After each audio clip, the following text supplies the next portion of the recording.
everyone. Welcome to the SpeakIn podcast. I'm Marcel from SpeakIn, Asia's largest digital learning platform for professional growth through one-to-one coaching and group learning session. In today's episode, we have a distinguished leader from Singapore who will share their personal corporate journey, insights on leadership, and more. Introducing our guest today, Ms. Chevaun Chee. She's the head of talent management at OCBC. So a brief info about Ms. Chevaun. She's drive a strategic initiative for attracting and developing and retaining top talent.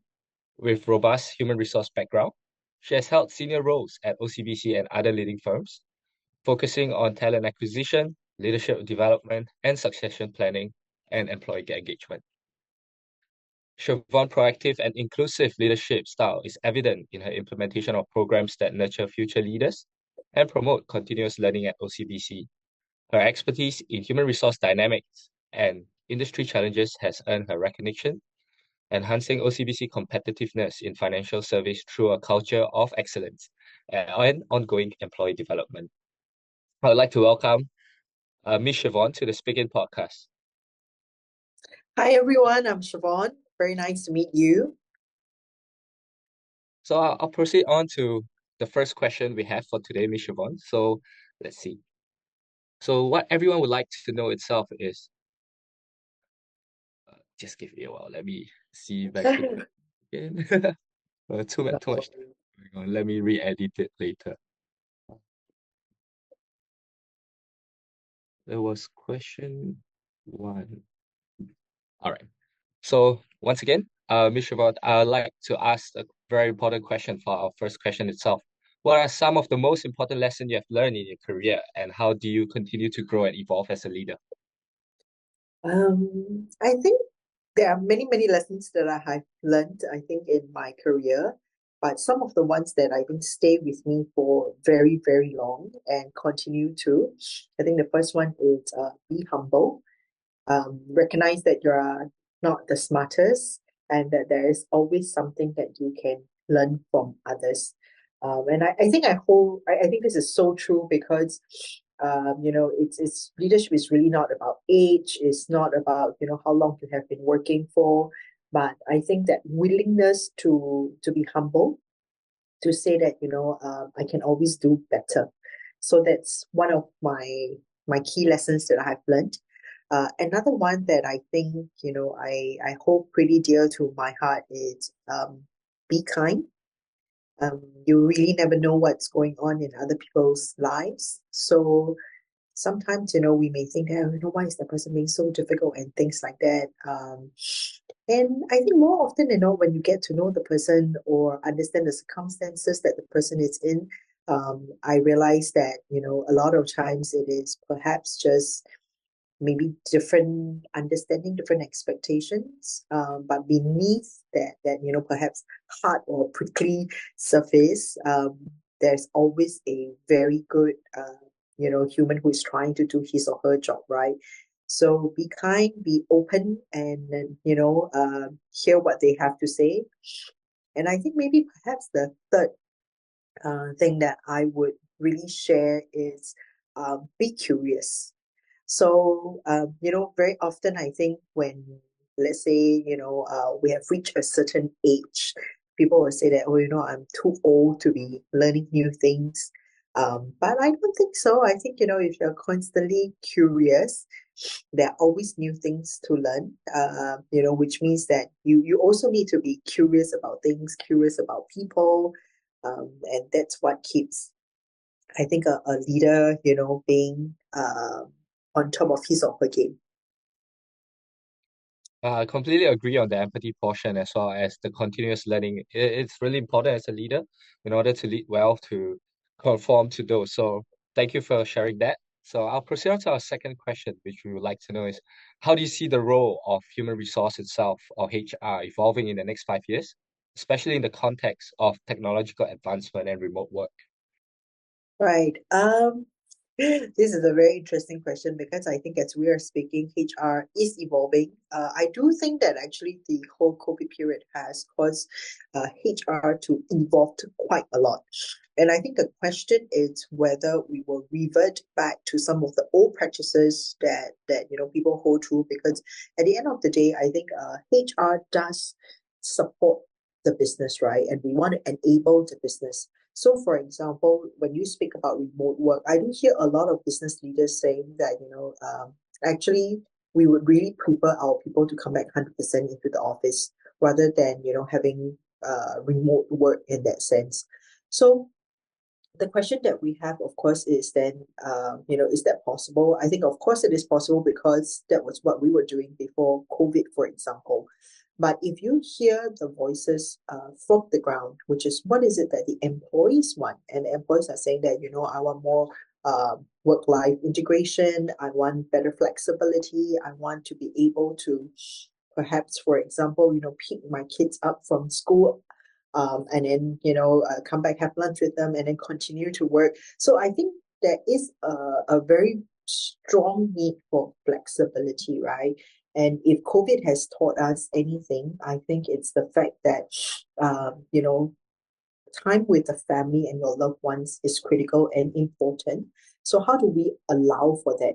So as a HR practitioner, I think, the role of HR becomes even more critical and important because, as I mentioned earlier, we want to enable the business, we want to support the business, but at the same time, we want to hear our employees, cater to their needs, and ensure that they are also engaged and satisfied working with us, right? So how do we strike that balance? Um, I don't have, I will tell you very honestly that I don't have the golden answer or the silver bullet that will solve this. But I do think that, constant conversation with the managers, with the business leaders, as well as the employees is critical and important. I think sometimes with communication, then they understand, right? So for example, like with the employees, they would say, I don't understand why is it that during COVID I can work from home 3 days a week, and then now my boss insists that I must come back 5 days a week, for example. So I think that communication is important. Why does the business leader require the team to come back that often, for example? And then I think on the employee side is also to understand that, COVID were very special circumstances, right, that we hope would not happen again. But we never know. And I think, the truth of the matter is what works in the best interest of the business, bearing in mind that, we also want to cater to personal needs. So how do we strike that balance? So that's one role that I think HR would really have to constantly play to facilitate and to do, right? Technology is the other one that is very, very critical and important. And maybe I speak a little bit on the human side rather than the tech side. I think on the tech side, we all know, right? Like Gen AI, it's going to be something that I mean, it's already here. It's not something that we can choose to say, let's wait and see what happens, right? I mean, it's in your face, it's in my face. It's happening all the time. I think one of the things that HR plays once again is to say that, how do we prepare our workforce, right? To say that rather than being threatened by the technology advancement, is how can we really use technology to better our lives. So earlier on I spoke about, for example, people wanting to spend more time with their loved ones. Can I use technology to help you save 2 hours of work in the office so that every day you get 2 more hours to spend with your loved ones, for example, right? So I would say mindset, the preparation of one, it's mindset, right? To say that technology, it's not something that we should fear, but how do we leverage and enable it, right?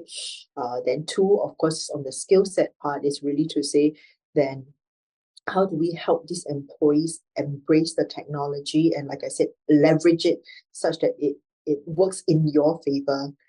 So I have, for example, like a one of my data analysts who says, right, with some of the new platforms and things like that, in fact, the amount of time that they need to generate analytics, for example, has been shortened by, one report, for example, is 45 minutes. I mean, it sounds very little, but it's accumulative, right?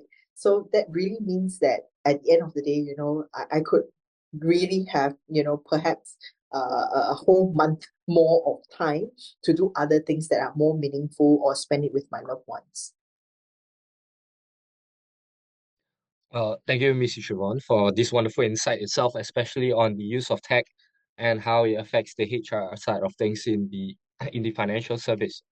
So now, I think to to touch more on the personal side of your story itself. So, can you discuss with us at least this significant challenge and maybe a career defining moment, or I would say a defining moment in your personal journey itself that significantly impacted your career path as well as your leadership style?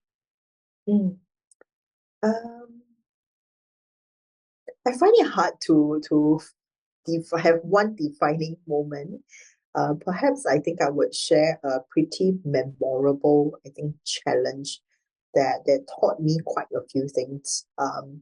So in one of my previous job, I was also in charge of looking at how do we develop this, and not just for the organization but for the industry, right?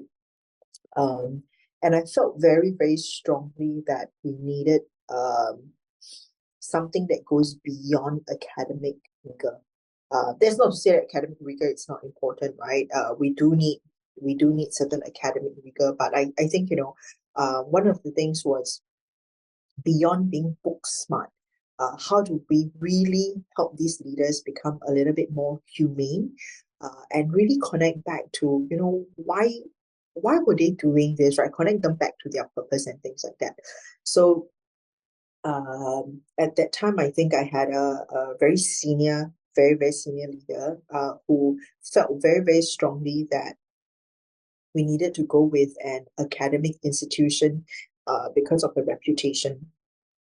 So um, I think, many people thought it was silly of me to go against this very senior person. And at the end of the day, I say, while I respect the senior leader, I felt I was doing what was right for the organization, for the industry. And therefore, I think I fought very hard, maybe a little bit too hard. um, and of course, in that sense, I think I did upset the senior leader. So on hindsight, I would say, maybe I could have managed the stakeholder a lot better. But I also felt that one of the lessons that I took away is do what you think is right. And instead of, doing something that I would say, that pleases the senior leader, it's very easy to, I think, do something that the boss wants, right, or the boss likes. But then I think at the end of the day, uh, is this what the organization needs, and is this what's best for the organization? So I think these are questions that I always ask myself. And even until today, in my current role, right, I think um, there are many ways to skin a cat, I always say, right? And is one way better than the other? Maybe, maybe not. But at the end of the day, are we clear on why we are doing what we are doing? And it's not to please so and so, but it's very, very clear to say that this is what is good for the organization, and this will make us stronger in the future. Well, thank you so much, Miss Chevaun, for sharing your personal journey itself. I think it's quite insightful in the sense that it's an eye-opener for most of our viewers here to actually understand where being a leader itself and understanding where the moral compass of yourself is supposed to fit into an organization. And of course, the doing what is right portion and versus what you are told to. I think that that's one of the good takeaways that we could take away from this conversation itself. So once again, thank you so much, Miss Siobhan, for sharing your valuable insight and experiences with us today. It was a pleasure having you on the SpeakIn podcast itself.